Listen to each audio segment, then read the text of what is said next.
Hello and welcome to today's edition of Your Questions Answered with Father Gruner. I'm John Veneri. We take the questions that you send us via email. Father Gruner answers them. We talk about them. Please continue to send them to us at questions@thefatimacenter.com. Today's question has to do with the sacrament of confirmation. This person writes in and says, I attended Mass at my neighboring parish on Pentecost Sunday. I am familiar with who the parish priests are. And at the end of Mass, before the final blessing, the pastor, that is the priest, administered the sacrament of confirmation to two parishioners. I thought that only a bishop could do this. Has this changed?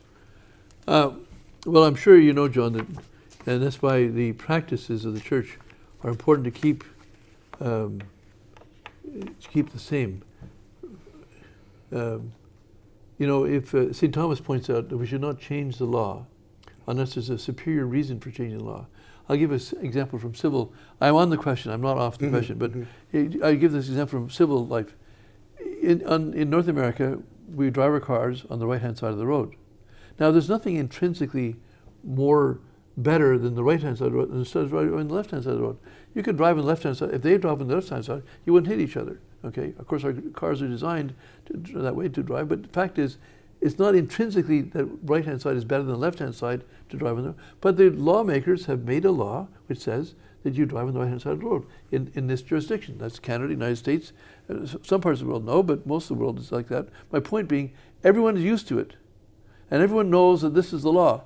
In fact, most drivers would never say, I'd read that law. Everyone just does it.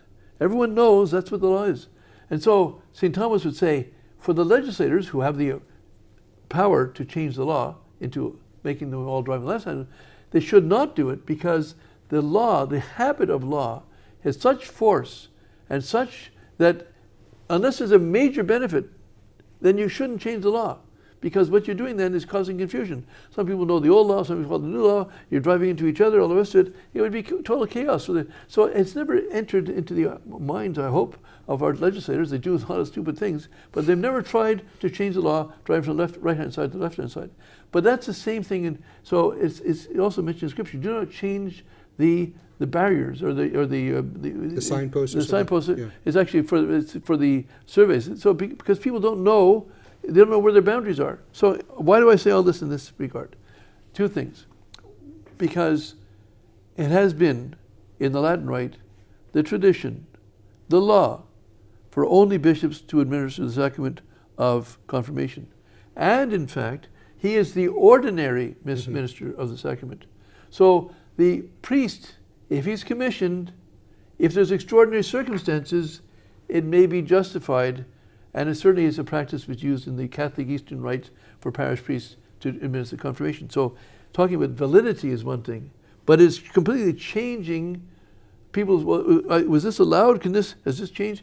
And if you don't make these distinctions, when we talked a while ago about the Pope can't change the law of God on marriage, even if he has a synod and a council doing that, because God has said that.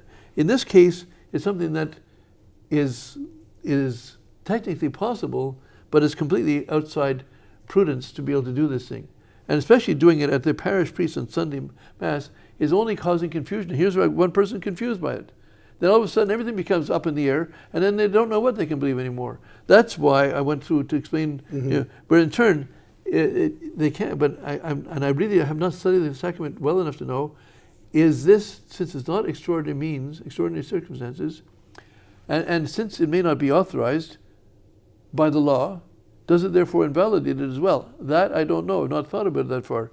But can a priest, for example, when the Orthodox or Catholic Byzantine rites can confirm their pastors? Not everybody, but the pastor can. But it's because of his rank, his canonical title being pastor. Now, I don't know the fine points on this. So, then my answer would be to the faithful, saying, if you can be confirmed by your bishop, then be confirmed by the bishop, and don't just go along with this. If you were in danger of death, you haven't been confirmed already, and the pastor can, at least by epikeia, presume he has permission, then I wouldn't be against it. Yeah, but- because, I mean, what we have is in a case like this, the priest is called the extraordinary minister Yes.